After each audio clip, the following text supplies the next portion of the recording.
91 წლის ლამარა მალაზონიას მუშაობის 30 წლიანი სტაჟი აქვს, თუმცა მისი პენსია სტანდარტულია და იგი 150 ლარს შეადგენს. ხანდაზმული უკვე წლებია პენსიის მომატებას ელოდება და ამბობს, რომ ქვეყნისთვის მუშაობა ნაკლებად დაუფასდა. დაგროვებითი პენსიის ინიციატივას იგი ეჭვით უყურებს, რადგან ახსოვს, რომ საბჭოთა კავშირის დროს სალაროში შეტანილი დანაზოგი დღემდე არავის დაუბრუნებია. იყო დაპირებები, დამატებები იქნება სტაჟის მიხედვით, მაგრამ მაგი არ გავრცელებულა და არ ყოფილა. მე მგონი რომ არ გვექნება მაგისი ნდობა, რომ კიდევ რომ დამეკარგოს ახლა რა 2006-ში რაღაცას ხომ მიყიდ და მაშინ ვეშისთვის მინდოდა. ხო და კიდევ დამეკარგოს ახლა ნამდვილად არც გვაქვს არც ვაპირებთ შეტანას. დაგროვებითი პენსიის არსი, რომელზეც ახალი მთავრობა მუშაობს, საქართველოს ჯანდაცვის მინისტრმა შემდეგნაირად განმარტა. მდიდარი უნდა დაეხმაროს ღარიბს და ძლიერი დაეხმაროს სუსტს.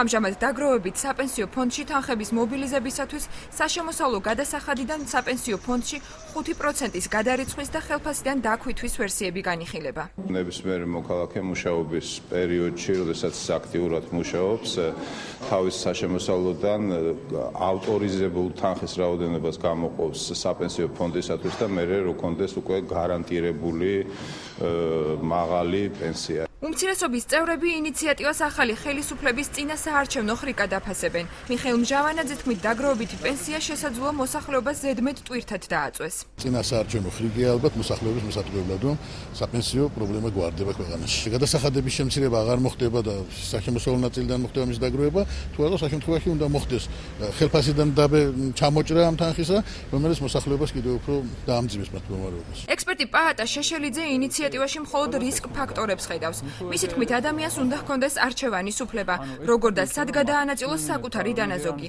ექსპერტის თქმით, ფონდით პიროვნება წლების შემდეგ ისარგებლებს, ამიტომ ახლანდელი მთავრობის პასუხისმგებლობის საკითხი გაურკვეველი რჩება. ადამიანებს უნდა ჰქონდეს არჩევანის საშუალება, თუ როგორ გამოიყენოს საკუთარი შემოსავლები და ეს არჩევანი იმასაც უნდა გულისხმობდეს, რომ შეიძლება თავიანთი დანაზოგი მათ განათავაზონ სხვადასხვა კომპანიებში. ანალოგიური ფონდი საქართველოში არაერთხელ იყო, საბჭოთა დროსაც იყო, მაგრამ საკმაოდ კორუფციული მექანიზმი იყო და არასოდეს თავისი ვალდებულებები ფინანსურად არ შეუსრულებია.